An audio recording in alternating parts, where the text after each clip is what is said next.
আমরা গরুর কলিজা চিবিয়ে চিবিয়ে খাই, আমরা গরুর হাড্ডি চিবিয়ে চিবিয়ে খাই, আমরা গরুর মগজ চিবিয়ে চিবিয়ে খাই। আর এই বাংলাদেশ শুধু মুসলমানদের আবাসভূমি না, এই বাংলাদেশে আল্লাহর সিংহরা বসবাস করে। এই বাংলাদেশে আল্লাহর ওয়ালিদের বাংলাদেশ। পরিষ্কার ঘোষণা করছি, আমেরিকা যেমন আফগানিস্তানে অভিযান পরিচালনা করে পরাজিত হয়েছে, এই বাংলাদেশের দিকে হাত বাড়ালে দিল্লির লাল কেল্লায় আবার কালেমার পতাকা উড়বে ইনশাআল্লাহ। যারা মনে করেছেন চট্টগ্রাম দখল করবেন, যারা মনে করেছেন পার্বত্য চট্টগ্রাম দখল করবেন, যারা মনে করেছেন বাংলাদেশের মানচিত্রকে খণ্ড বিখণ্ড করবেন, আজকের এই নানুপুরের ময়দান থেকে পরিষ্কার ঘোষণা করছি, বাংলাদেশ দখলে আসলে একটাও জীবিত যেতে পারবেন না। সবার সাথে লড়াই হবে ইনশাআল্লাহ। অস্ত্র দেখিয়ে, ক্ষমতা দেখিয়ে আপনার কাউকে মুসলমানদের কাতারে নিয়ে আসা, এগুলো ইসলাম সমর্থন করে না, এগুলো ইসলাম আদেশ দেয় না। আরে যদি অস্ত্র দেখিয়ে মুসলমান বানানোর ইসলামের বিধান থাকতো, যদি ক্ষমতা দেখিয়ে মুসলমান বানানোর বিধান ইসলামে থাকতো, যদি প্রশাসনকে দিয়ে কালেমা পড়ানোর বিধান মুসলমানে থাকতো, আজকে যে হিন্দুরা ভারতে মুসলমানদের উপর অত্যাচার করে, ভারতে মুসলমানদেরকে খুন করে, ভারতে মসজিদকে শহীদ করে, ভারতে মাদ্রাসা ভেঙে দেয়, আজকে ওই হিন্দুরা ভারতের ক্ষমতায় আসার মাত্র 80 বছর হয়েছে, তাদের আগে আমরা 700 বছর ভারতের মালিক ছিলাম। আমরা যদি অস্ত্র দেখিয়ে এক একদিন এক একজন হিন্দুকে কালেমা পড়াতাম, এই ভারত উপমহাদেশে হিন্দুদের নাম নিশানাও থাকতো না। আপনি মানুষের বানানো তন্ত্র মন্ত্র দিয়ে 52 বছর বাংলাদেশ পরিচালনা করেছেন। 52 বছর বাংলাদেশের মানুষ বিচার ব্যবস্থা দেখেছে, 52 বছর বাংলাদেশের মানুষ অর্থনীতি দেখেছে, 52 বছর বাংলাদেশের মানুষ রাষ্ট্র পরিচালনা দেখেছে। এদেশের মানুষের ভাগ্য পরিবর্তন হয় নাই, এদেশে চুরি বন্ধ হয় নাই, এদেশে ডাকাতি বন্ধ হয় নাই, এদেশে খুন বন্ধ হয় নাই, এদেশে গুম বন্ধ হয় নাই, এদেশে ডাকাতি বন্ধ হয় নাই, এদেশে টাকা পাচার বন্ধ হয় নাই, এদেশে অন্যায় বন্ধ হয় নাই, এদেশে জুলুম বন্ধ হয় নাই। আমরা আল্লাহর জাতের কসম করে বলছি, মাত্র 3 মাসের জন্য কোরআন বাস্তবায়ন করে দেখেন, বাংলাদেশ থেকে সব খুন অন্যায় বন্ধ হয়ে যাবে ইনশাআল্লাহ। আল্লাহ তাআলা কোরআন দিয়েছেন, আমার ব্যক্তি জীবন সাজবে কোরআন দিয়ে, আমার পরিবার সাজবে কোরআন দিয়ে, আমার সমাজ চলবে কোরআন দিয়ে, আমার রাজনীতি সাজবে কোরআন দিয়ে, আমার সংসদ সাজবে কোরআন দিয়ে, এই দেশের সংবিধান সাজবে কোরআন দিয়ে। কোরআনের বাইরে কারো বাপের আইন দিয়ে, কারো নেতার আইন দিয়ে এই বাংলাদেশকে আর চলতে দেওয়া হবে না ইনশাআল্লাহ। بالهدى ودين الحق ليظهره على الدين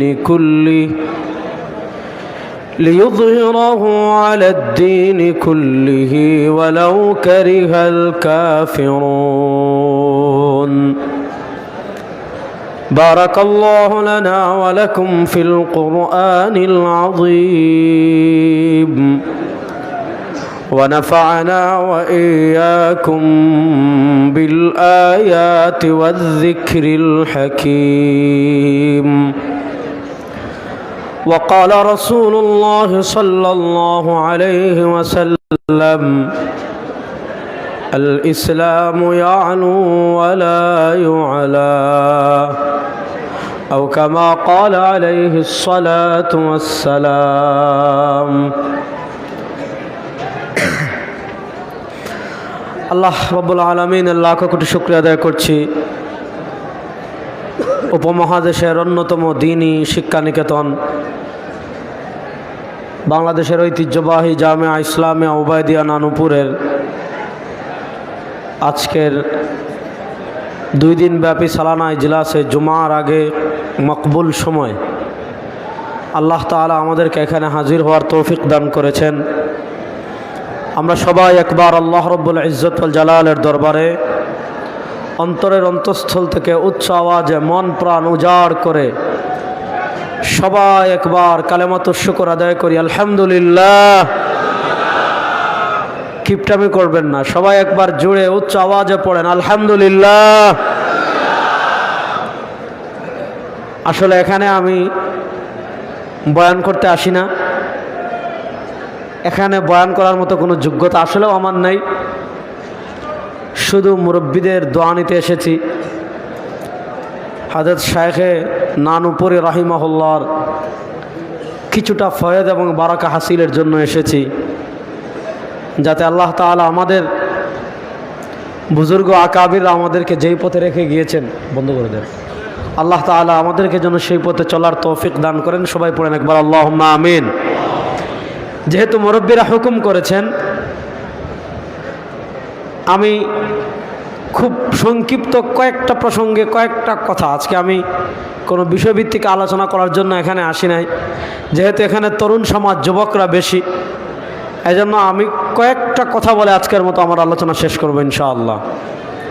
দেখেন, আল্লাহ তাআলা নবী করিম সাল্লাল্লাহু আলাইহি ওয়াসাল্লামকে দুনিয়াতে কিছু লক্ষ্য এবং উদ্দেশ্য দিয়ে পাঠিয়েছেন। আপনি যদি কাউকে ঢাকায় পাঠান, আপনার ঢাকার পাঠানোর কোনো না কোনো একটা লক্ষ্য থাকে। আপনি যদি কাউকে চট্টগ্রাম বিশেষ কারণে পাঠান, তাকে পাঠানোর কোনো না কোনো লক্ষ্য থাকে। আপনার ছেলেকে আপনি দুবাইতে পাঠান, আপনার সন্তানকে আপনি সৌদি আরবে পাঠান, কাতারে পাঠান, কুয়েতে পাঠান, আমেরিকায় পাঠান, লন্ডনে পাঠান, বিদেশে প্রবাসের কোনো রাষ্ট্রে পাঠান। আপনার সন্তানকে বিদেশে পাঠানোর যেমন আপনার কোনো লক্ষ্য থাকে, আপনি বিদেশে যাওয়ার যেমন কোনো লক্ষ্য থাকে, আপনি চাকরি করার যেমন কোনো লক্ষ্য থাকে, আপনি ব্যবসা করার যেমন কোনো লক্ষ্য থাকে, আপনি রাজনীতি করার যেমন কোনো লক্ষ্য থাকে, আল্লাহ তাআলা তার নবী করিম সাল্লাল্লাহু আলাইহি ওয়াসাল্লামকে দুনিয়াতে কেন পাঠিয়েছেন? আল্লাহ রাব্বুল ইজ্জত ওয়াল জালাল সরওয়ার দু আলম শুধু না, আল্লাহ যে অসংখ্য অগণিত নবী পাঠিয়েছেন। কানাত বানু ইসরাঈলা তাসুসুহুমুল আম্বিয়া কুল্লামা হালাকা নবিয়্যুন খালাফাহু নবিয়্যুন। আল্লাহ তাআলা যে দুনিয়াতে মানুষকে একের পর এক, একজন নবী গিয়েছেন, আল্লাহ আরেকজন পাঠিয়েছেন, আরেকজন গিয়েছেন, আল্লাহ আরেকজন পাঠিয়েছেন, আরেকজন গিয়েছেন, আল্লাহ আরেকজন পাঠিয়েছেন, আরেকজন গিয়েছে, আল্লাহ আরেকজন পাঠিয়েছে। প্রশ্ন হলো, আল্লাহ একের পর এক নবী কেন পাঠালেন? প্রশ্ন হলো, আল্লাহ একের পর এক রাসূল কেন পাঠালেন? সর্বশেষ সর্বশ্রেষ্ঠ নবী, দু জাহানের বাদশা জনাবে মুহাম্মদুর রাসূলুল্লাহ সাল্লাল্লাহু আলাইহি ওয়াসাল্লামকে আল্লাহ দুনিয়াতে কেন পাঠিয়েছেন? আল্লাহ তার পাঠানোর কারণ পবিত্র কোরআনের নানা জায়গায় বিভিন্ন কারণ বর্ণনা করেছেন। আল্লাহ নির্দিষ্ট একটা লক্ষ্য উদ্দেশ্যকে নিয়ে আমার নবীকে দুনিয়াতে পাঠান নাই। আল্লাহ তার রাসূলকে কেন পাঠিয়েছেন? আল্লাহ তাআলা পবিত্র কোরআনে অসংখ্য অগণিত কারণ বলেছেন। আজকে গুরুত্বপূর্ণ একটা কারণের দিকে আমি আলোকপাত করব। সেটা হলো, আল্লাহ রাব্বুল ইজ্জত ওয়াল জালাল বলেছেন, হুয়াল্লাযী আরসালা রাসূলাহু বিল হুদা। তিনি আল্লাহ, যিনি তার রাসূলকে প্রেরণ করেছেন। কি দিয়ে প্রেরণ করেছেন? বিল হুদা, হেদায়েত দিয়ে প্রেরণ করেছেন, আলো দিয়ে প্রেরণ করেছেন, সঠিক রাস্তা দিয়ে প্রেরণ করেছেন। আর কি? ওয়াদিনিল হক। আল্লাহ তার নবীকে একটা সত্য ধর্ম দিয়ে পাঠিয়েছেন। খুব মনোযোগ দিয়ে বুঝবেন, ওয়াদিনিল হক। আল্লাহ তার নবীকে সত্য ধর্ম মাত্র একটা দিয়েছেন, সেই সত্য ধর্মের নাম ইসলাম। বলেন, সেই সত্য ধর্মের নাম? জুড়ে বলেন না, সেই সত্য ধর্মের নাম। দেখেন, ইসলাম আসার পর, খুব মনোযোগ, ইসলাম আসার পর আপনি কাউকে তরবারি দেখিয়ে, জোর প্রয়োগ করে, শক্তি দেখিয়ে, অস্ত্র দেখিয়ে, ক্ষমতা দেখিয়ে কাউকে মুসলমান বানানো। আজকে একটা কথা ভালো করে বলি, আজকে 6 ডিসেম্বর। আপনারা জানেন 1992 সালের 6 ডিসেম্বরে বাবরি মসজিদকে ভারতে শহীদ করা হয়েছিল। আজকে বাংলাদেশে যারা সংখ্যালঘু নির্যাতনের কথা বলে, ভারতের যে সকল সাংবাদিক নামক জানোয়ার গরুর পেশাব খেয়ে, গরুর গোবর খেয়ে যারা বাংলাদেশের বিরুদ্ধে অপপ্রচার করছে, বলা হচ্ছে বাংলাদেশে হিন্দুদেরকে নিপীড়ন করা হচ্ছে, মন্দির ভেঙে দেওয়া হচ্ছে, অত্যাচার করা হচ্ছে, এইটা করা হচ্ছে, ওইটা করা হচ্ছে। দেখেন, বাংলাদেশে আপনি কেমন কয়েকটা ইতিহাস দেখাতে পারবেন না কোথাও মন্দির ভেঙে মসজিদ বানানো হয়েছে, কোথাও হিন্দুদের ধর্মীয় উপাসনালয় ভেঙে মসজিদ বানানো হয়েছে, কোথাও হিন্দুদের বাড়িতে আগুন দেওয়া হয়েছে, কোথাও হিন্দুদের ব্যবসায় আগুন দেওয়া হয়েছে, কোথাও হিন্দুদের পূজা পালন করতে বাধা দেওয়া হয়েছে, কোথাও হিন্দুদেরকে তাদের ধর্মীয় অনুশাসন পালন করতে বাধা দেওয়া হয়েছে। বাংলাদেশে এমন কোনো নজির নাই। আমরাও বলি, আমরা যেমন ওয়াজ করি, আমরা যেমন ঈদ করি, আমরা যেমন নামাজ পড়ি, হিন্দুরা আমাদের দেশে তারা তাদের পূজা করবে, তাদের ধর্ম পালন করবে, আমাদের কোনো মানা নাই। বাংলাদেশে মন্দির ভেঙে মসজিদ বানানো হয়েছে। যদি এমন কোনো ঘটনা বাংলাদেশে ঘটতো, মনে হতো বাংলাদেশ পৃথিবী থেকে আলাদা হয়ে যেত, এত এত প্রচার হতো। কিন্তু আমরা দেখেছি 1992 সালের 6 ডিসেম্বর ঐতিহাসিক বাবরি মসজিদকে ধ্বংস করে ওই হিন্দু উগ্রবাদী সন্ত্রাসীরা বাবরি মসজিদকে ধ্বংস করে সেখানে আজকে তারা রাম মন্দির নির্মাণ করেছে, সেখানে আজকে তারা হিন্দুদের মন্দির নির্মাণ করেছে। ভালো করে মনে রাখবেন, যেই জায়গায় মুসলমানরা একবার সিজদা দিয়ে দেয়, যেই জায়গায় মুসলমানরা একবার নামাজ পড়ে, ওইটা কিয়ামত পর্যন্ত মসজিদই থাকে। তোমরা যত রাম মন্দির বানাও, বাবরি মসজিদ কখনো বিলীন হবে না। সময় এসেছে ভারতে আবার কালেমার পতাকা উড়বে ইনশাআল্লাহ।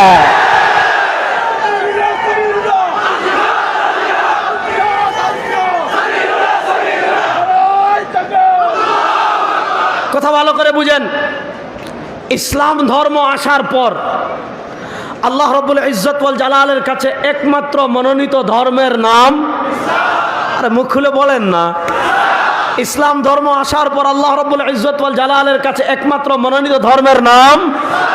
তুমি আর ধর্ম পালনের স্বাধীনতা আছে, তুমি মুসলমান না হও আমার কিছু যায় আসে না, তুমি হিন্দু থাকো, তুমি বৌদ্ধ থাকো, তুমি ইহুদি থাকো, তুমি খ্রিস্টান থাকো, কিন্তু একটা আকীদা একদম ক্লিয়ার থাকতে হবে।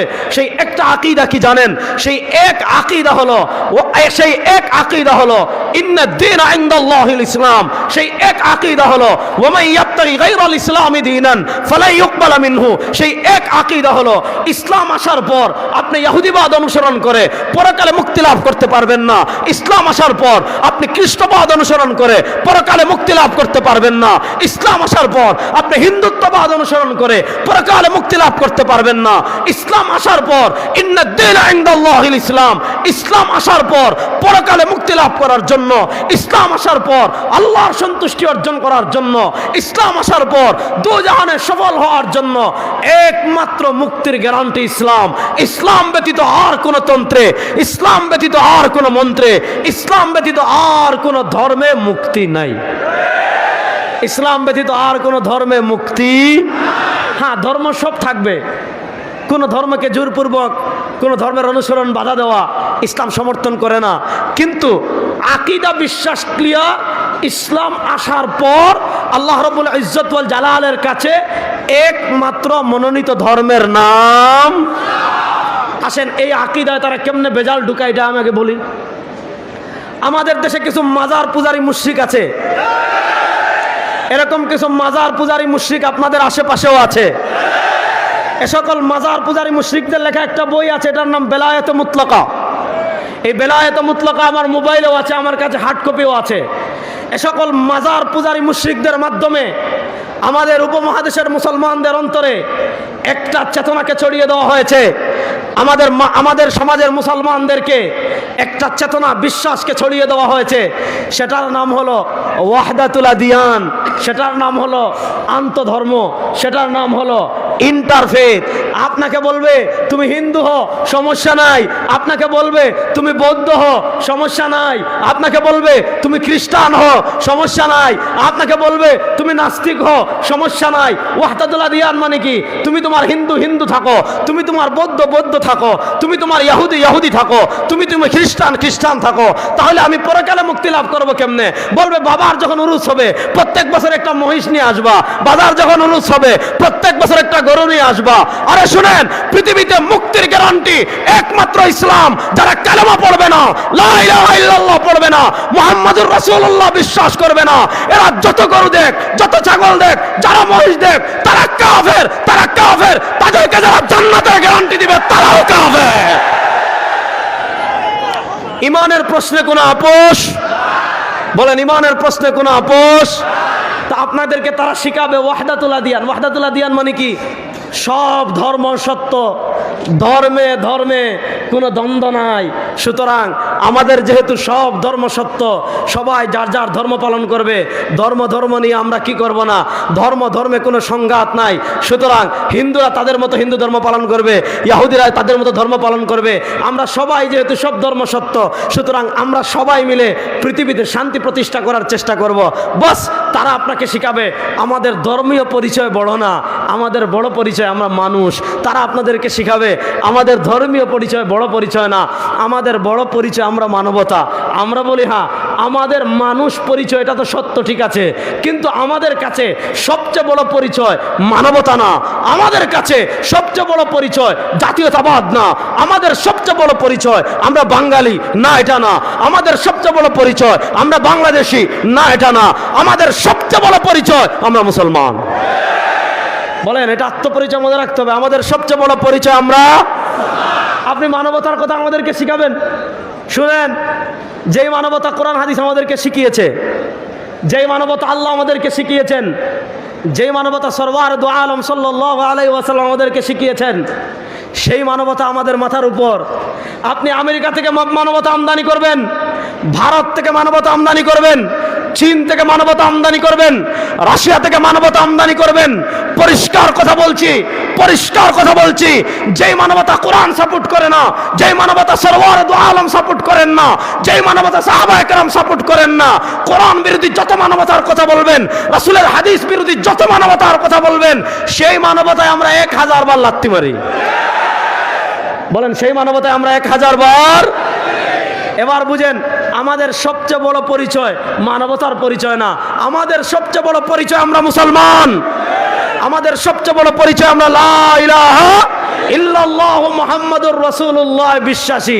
এর বাইরে দ্বিতীয় কোনো পরিচয় আমাদের নাই। তাহলে বুঝেন, এই যে ইন্টারফেথ, আপনি দেখবেন মাইজ ভান্ডারের থেকে একটা বই প্রকাশিত হয়েছে, বেলায়েত মুতলাকা, এটা আমি 3 বার পড়েছি। বেলায়েত মুতলাকায় ওয়াহদাতুল আদিয়ানকে প্রমোট করা হয়েছে, অর্থাৎ পৃথিবীতে ধর্মে ধর্মে সংঘাত নাই, আমরা সবাই মিলেমিশে থাকব। আমি তাদেরকে বলতে চাই, যদি সব ধর্ম মিলেমিশে থাকার কথা, আমার নবী কেন উহুদে রক্ত জড়ালেন? আমার নবী কেন দান শহীদ করলেন? আমার নবী কেন মক্কা থেকে হিজরত করলেন? আরে মক্কাবাসী তো আমার নবীকে কসমেটিক্স ঐক্যের প্রস্তাব দিয়েছিল, মক্কাবাসী তো মিলেমিশে থাকার কথা বলেছিল।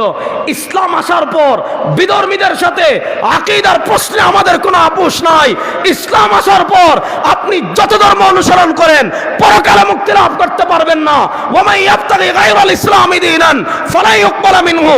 ইসলাম আসার পর আমাদের পরিষ্কার মেসেজ, পরিষ্কার বার্তা বিশ্ববাসীর উদ্দেশ্যে, যদি জান্নাত লাভ করতে চান ইসলাম ছাড়া বিকল্প কোনো পথ নাই। তাহলে আল্লাহ তার নবীকে 1 নম্বর পাঠিয়েছেন ওয়াদিনিল হক। আল্লাহ তার নবী করিম সাল্লাল্লাহু আলাইহি ওয়াসাল্লামকে পাঠিয়েছেন একটা সত্য ধর্ম দিয়ে। কেন পাঠিয়েছেন? বিশাল বিশাল উরুস করার জন্য না। কেন পাঠিয়েছেন? বিশাল বিশাল মহিষে মালা লাগিয়ে আর গান বাজনা করে করে করে করে বাবার কবরে গিয়ে সিজদা দেওয়ার জন্য না। আল্লাহ তার নবীকে পাঠিয়েছেন চট্টগ্রামের শহরের যত মিষ্টি আসে সব খেয়ে ফেলার জন্য না। আল্লাহ তার নবীকে পাঠিয়েছেন আপনি চট্টগ্রাম শহরের যত ছাগল আছে সব জবেহ করে শত শত ডেক বিরিয়ানি রান্না করে খাওয়ার জন্য না। আপনি মিষ্টি খান, আমার কোনো আপত্তি নাই, হালাল খাবার। আপনি জিলাপি খান, আমার কোনো আপত্তি নাই, হালাল খাবার। কিন্তু আল্লাহ তার নবী করিম সাল্লাল্লাহু আলাইহি ওয়াসাল্লামকে দুনিয়াতে দ্বীন হক দিয়ে কেন পাঠিয়েছেন? আল্লাহ তাআলা নবী করিম সাল্লাল্লাহু আলাইহি ওয়াসাল্লামকে সত্য ধর্ম ইসলাম দিয়ে এজন্যই দুনিয়াতে পাঠিয়েছেন, লিউযহিরাহু আলা দ্বীনি কুল্লিহি, লিউযহিরাহু আলা দ্বীনি কুল্লিহি।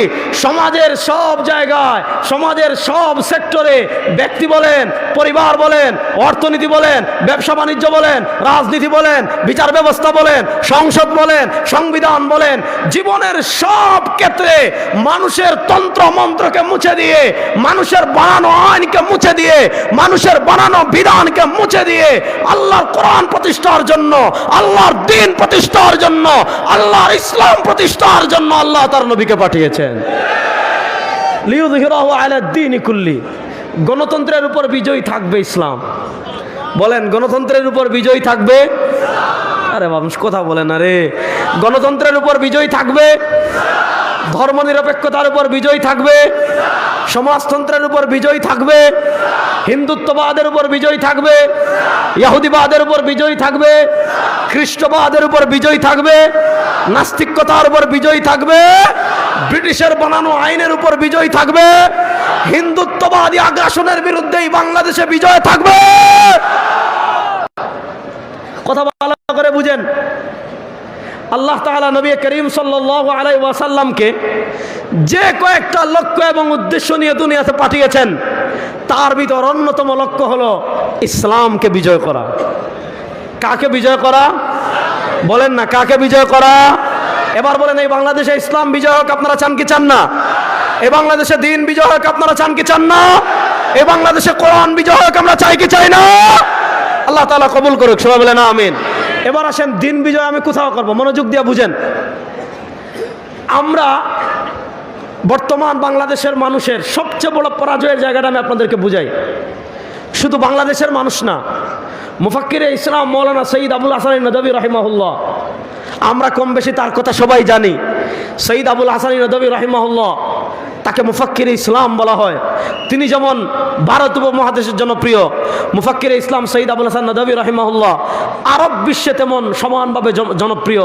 তার লিখিত উসমানী খিলাফতের পতনের পর সারা দুনিয়ার মুসলমানদের হৃদয় যখন হাহাকার ছিল, সৈয়দ আবুল হাসান নদভী রাহিমাহুল্লাহ কলম হাতে নিয়েছিলেন, কলম হাতে নিয়ে কিতাব লিখেছিলেন মাদা খাসির আল আলম বিন হিতাতিল মুসলিমিন।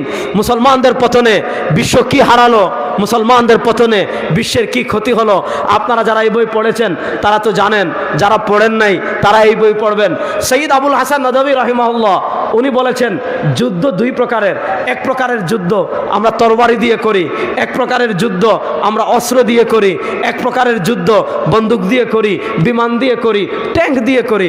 দেখেন ইসলামের 1450 বছরের ইতিহাস যদি আপনি দেখেন, ইসলামের 1450 বছরের ইতিহাসে তরবারির যুদ্ধে বেশিরভাগ সময় আমরা জয়লাভ করেছি, কখনো আমরা পরাজিত হয়েছি। কিন্তু পরাজিত হওয়ার পর আমরা বুক টান করে দাঁড়াতে আমরা বেশি দিন সময় নেই নাই। আপনি দেখেন ইসলামের উপর কত আগ্রাসন এসেছে, ইসলামের উপর তাতারদের আগ্রাসন এসেছে, তাতারদের আগ্রাসন এসেছে, মঙ্গলদের আগ্রাসন এসেছে। মঙ্গলদের আগ্রাসনে তো ভয়াবহ ছিল, তাতারদের আগ্রাসনে তো ভয়াবহ ছিল। তৎকালীন মুসলমানরা মনে করেছিল আরে তাতার এরা স্বাভাবিক কেউ না, মঙ্গলেরা স্বাভাবিক কেউ না, এরা হইলো ওই যে আল্লাহ কোরআনে বলেছেন ইন্না ইয়াজুজ ওয়া মাজুজ মুফসিদুনা ফিল আরদ। আল্লাহ যে বলেছেন ইয়াজুজ মাজুজ পৃথিবীতে ফাসাদ সৃষ্টি করবে। হযরত ঈসা আলাইহিস সালামের বদদুয়া ছাড়া ইয়াজুজ মাজুজকে পৃথিবীতে কেউ আটকাতে পারবে না। আরে মঙ্গলদের আগ্রাসন যখন মুসলমানদের কাছে এসেছে, বাগদাদকে তারা নিঃশ্বাস করে দিয়েছে, পুরো বাগদাদকে তারা ধ্বংস করে দিয়েছিল, বাগদাদেরকে পুরো স্তূপ করে দিয়েছিল। একজন মানুষ জীবিত রাখে নাই, একটা ঘর বাড়ি রাখে নাই, সব কিছু ধ্বংস করে দিয়েছিল, সব বই তারা দজলা ফুরাতে ফেলে দিয়েছিল। তৎকালীন মুসলমান মনে করেছিল, তৎকালীন পৃথিবী অনেকেই মনে করেছিল ইয়াজুজ মাজুজকে দুনিয়ার কেউ থামাতে পারবে না। ওই ইয়াজুজ মাজুজই হলো কি ওই আপনার হলো মঙ্গলরা।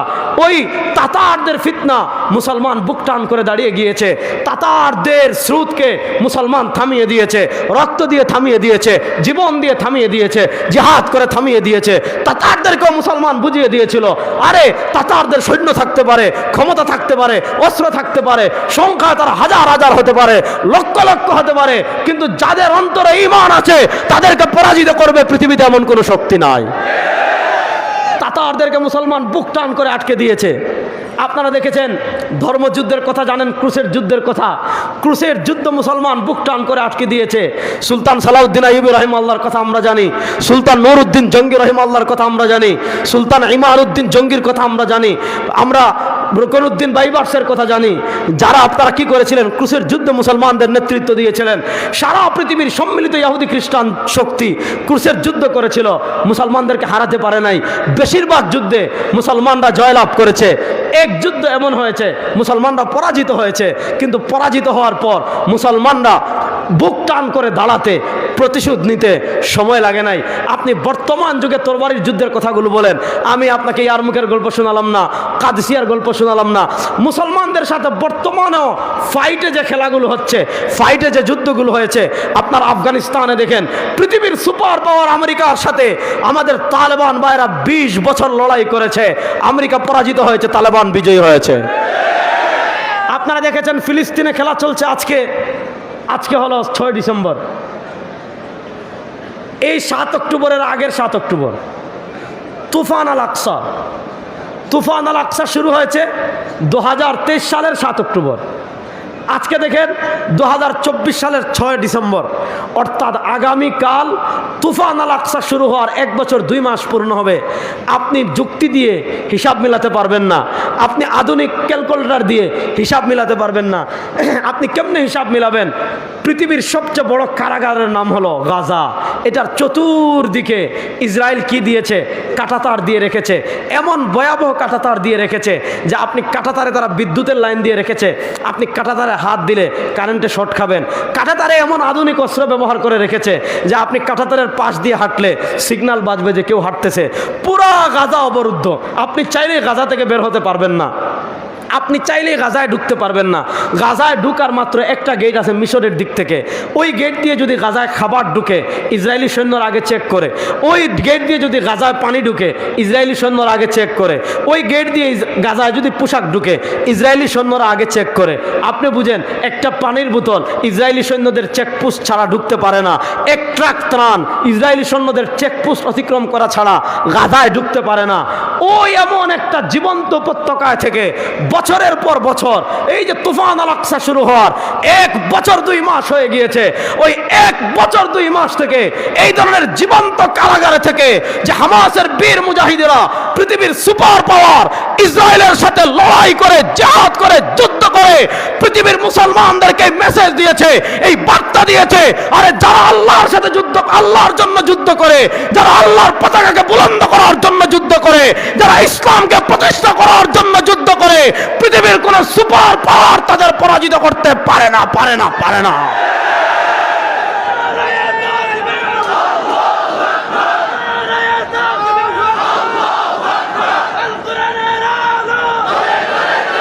কথা ভালো করে বুঝেন। সুতরাং তরবারির খেলায় তারা আমাদের সাথে কখনো পারে নাই। আজকে যারা আমাদের পাশে বসে গরুর মুত খেয়ে আর গোবর খেয়ে যারা মনে করতেছেন চট্টগ্রামকে বাংলাদেশ থেকে আলাদা করে দিবেন,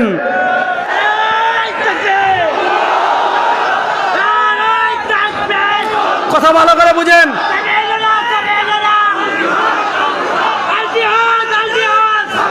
কত বড় সাহস দেখেন, কত বড় সাহস।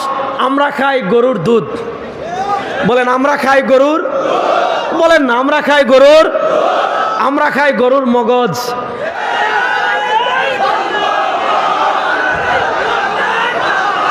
শুনেন শুনেন, চট্টগ্রামের মুসলমান আপনাদেরকে মেসেজ দিয়ে যায়, এই চট্টগ্রামকে দ্বিখণ্ডিত করার জন্য এই ভারতের কিছু সাংবাদিক আছে, এদেরকে গরুর পেশাব খেয়ে এদের মাথার প্রেশার নামবে না। আমি ওই দিন বলে আসছি ভুলায়, যে ভুলায় বড় বড় মহিষ আছে, চট্টগ্রামে আছে কিনা আমি জানি না, ভুলায় মনপুরায় গিয়ে দেখেছি এত বিশাল বিশাল মহিষ এক একটা একসাথে 7-8 কেজি পেশাব করে।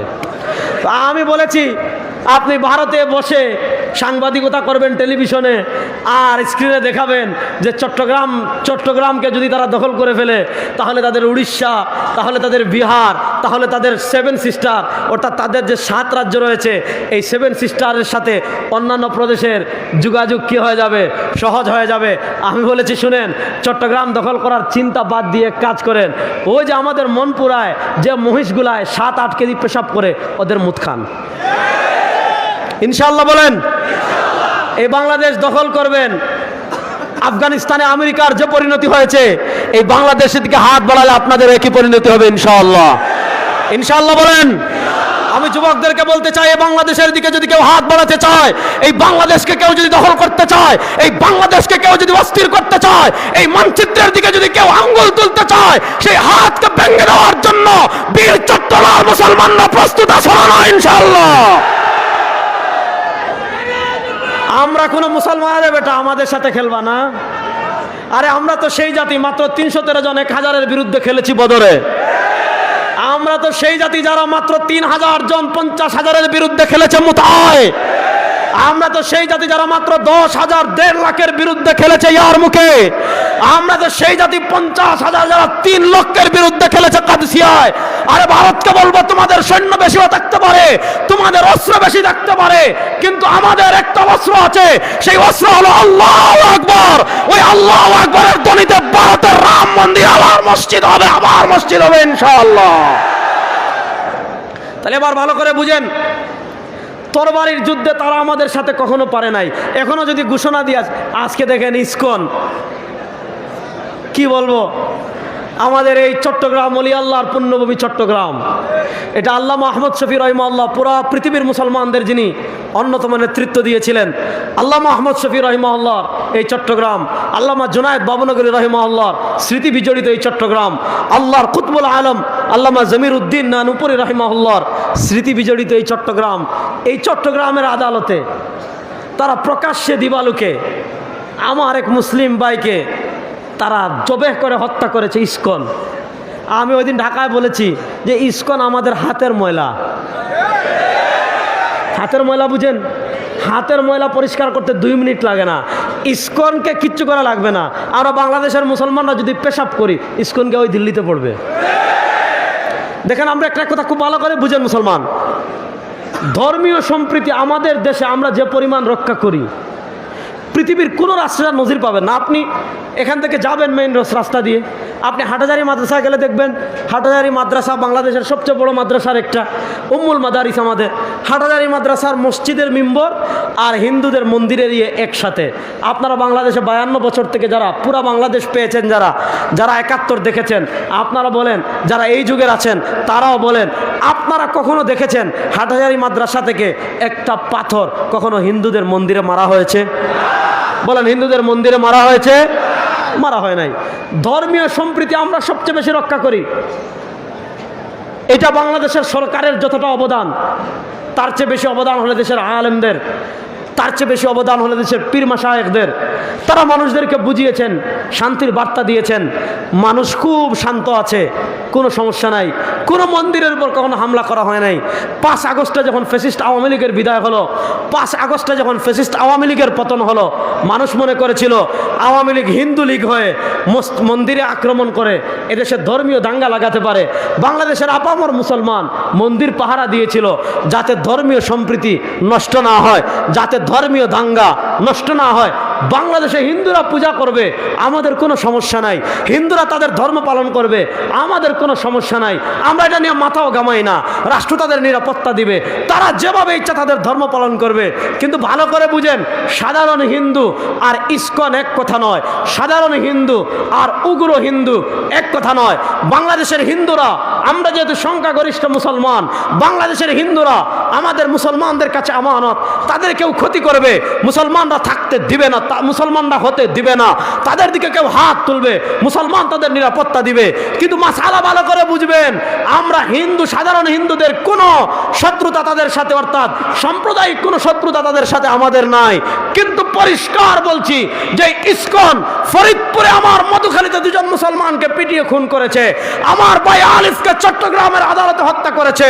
আজকের এই চট্টগ্রামের নানুপুরের ময়দান থেকে পরিষ্কার ঘোষণা করছি, ওই ইসকনকে বাংলাদেশে আমরা আর থাকতে দেব না, দেব না, দেব না। আগামী 1 মাসের ভিতর বাংলাদেশে ইসকনকে নিষিদ্ধ করতে হবে। আরে যদি জেএমবিকে নিষিদ্ধ করা হয়, যদি হিজবুত তাহরিরকে নিষিদ্ধ করা হয়, যদি বাংলা ভাইকে নিষিদ্ধ করা হয়, যদি আব্দুর রহমানকে নিষিদ্ধ করা হয়, উগ্রবাদিতার দায়ে যদি মুসলমান সংগঠনগুলোকে নিষিদ্ধ করা হয়, শাহজালালের পুণ্যভূমিতে ইসকনের আর কোনো কার্যক্রম আমরা চালাতে দেব না, দেব না, দেব না, ইনশাআল্লাহ।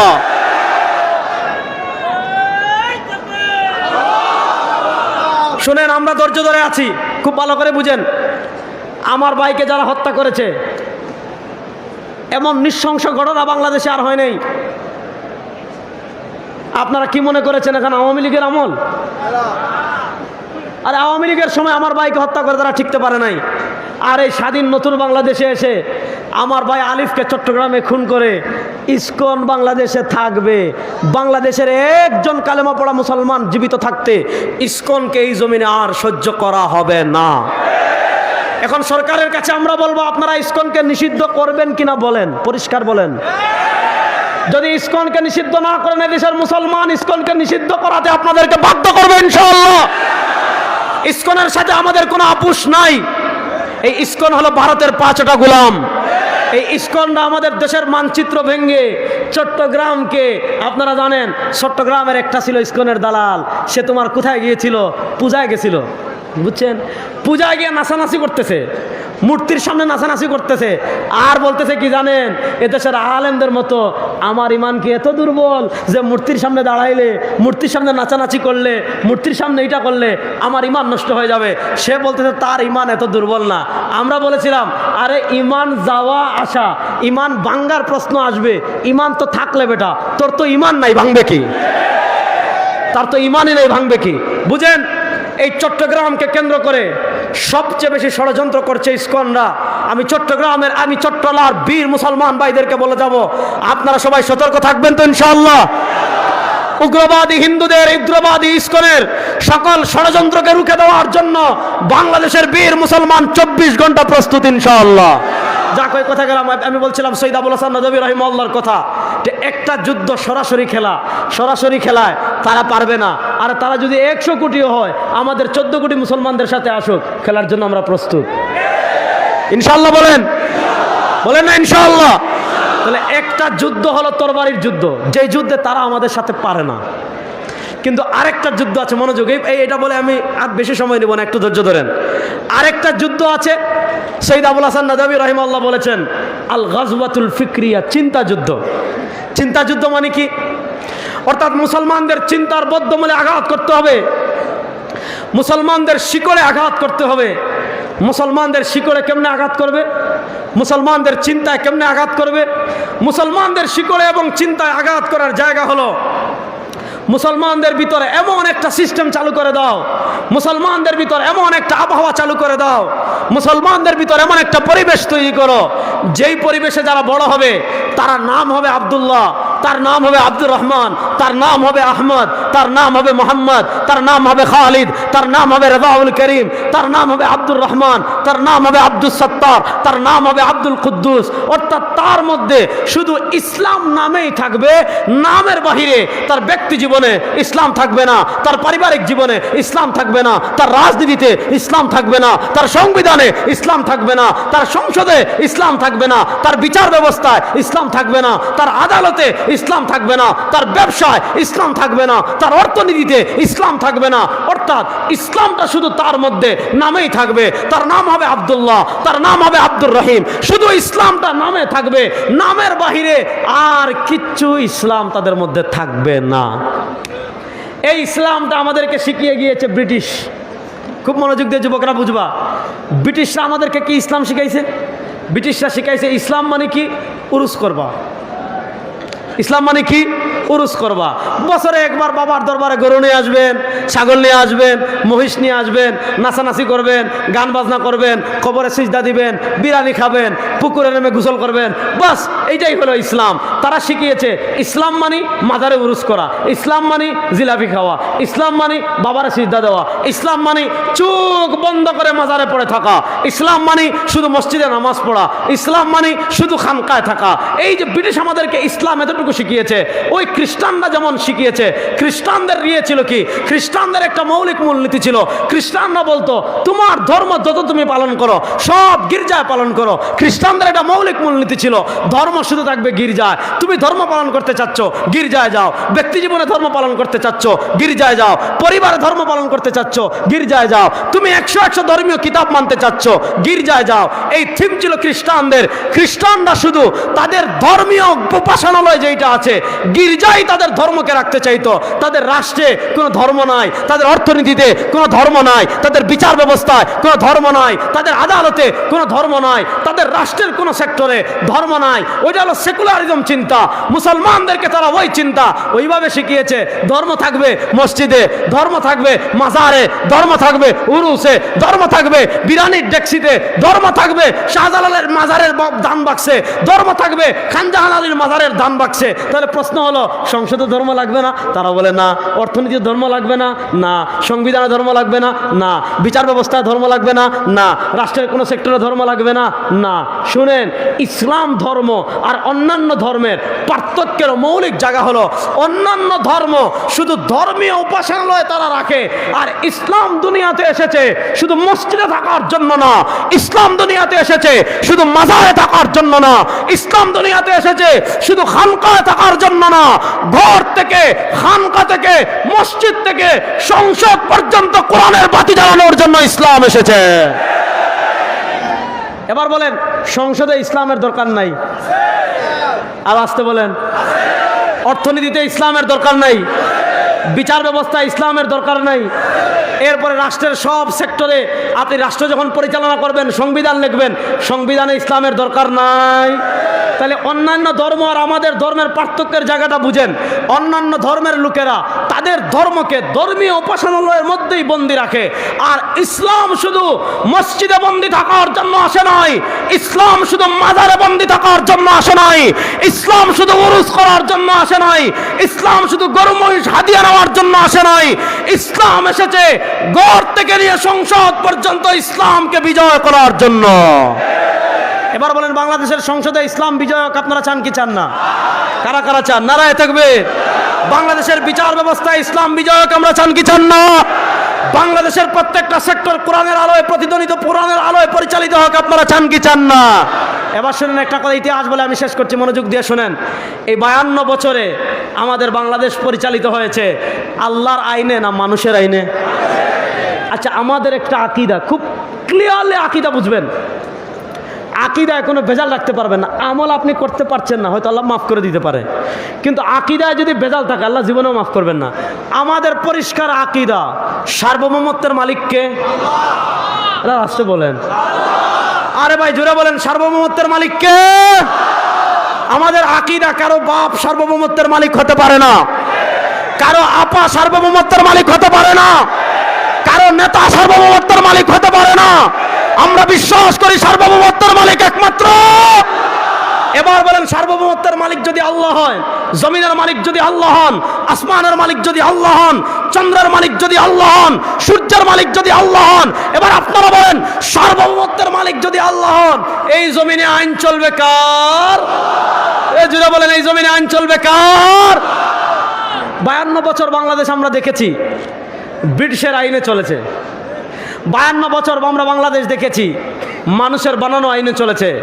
52 বছর বাংলাদেশ আমরা দেখেছি বিভিন্ন নেতাদের তন্ত্রমন্ত্রে বাংলাদেশ পরিচালিত হয়েছে। আপনারা সাক্ষী দেন, এই 52 বছর বাংলাদেশে খুন বন্ধ হয়েছে? বড় আসতে বললেন। গুম বন্ধ হয়েছে? চুরি বন্ধ হয়েছে? ধর্ষণ বন্ধ হয়েছে? ডাকাতি বন্ধ হয়েছে? আপনি মানুষের বানানো আইন দিয়ে, আপনি মানুষের বানানো তন্ত্রমন্ত্র দিয়ে 52 বছর বাংলাদেশ পরিচালনা করেছেন। 52 বছর বাংলাদেশের মানুষ বিচার ব্যবস্থা দেখেছে, 52 বছর বাংলাদেশের মানুষ অর্থনীতি দেখেছে, 52 বছর বাংলাদেশের মানুষ রাষ্ট্র পরিচালনা দেখেছে। এদেশের মানুষের ভাগ্য পরিবর্তন হয় নাই, এদেশে চুরি বন্ধ হয় নাই, এদেশে ডাকাতি বন্ধ হয় নাই, এদেশে খুন বন্ধ হয় নাই, এদেশে গুম বন্ধ হয় নাই, এদেশে ডাকাতি বন্ধ হয় নাই, এদেশে টাকা পাচার বন্ধ হয় নাই, এদেশে অন্যায় বন্ধ হয় নাই, এদেশে জুলুম বন্ধ হয় নাই। আমরা আল্লাহর জাতের কসম করে বলছি, মাত্র 3 মাসের জন্য কোরআন বাস্তবায়ন করে দেখেন, বাংলাদেশ থেকে সব খুন অন্যায় বন্ধ হয়ে যাবে ইনশাআল্লাহ। এবার বলেন, আল্লাহ কোরআন আমাদেরকে কেন দিয়েছেন? শুধু তাবিজ দেওয়ার জন্য? আর আসতে বলেন, আল্লাহ কোরআন দিয়েছেন শুধু ঝাড়ফুঁক করার জন্য? হ্যাঁ, কোরআন দিয়ে তাবিজ দেওয়া 100% জায়েজ। খুব মাসালা বুঝেন।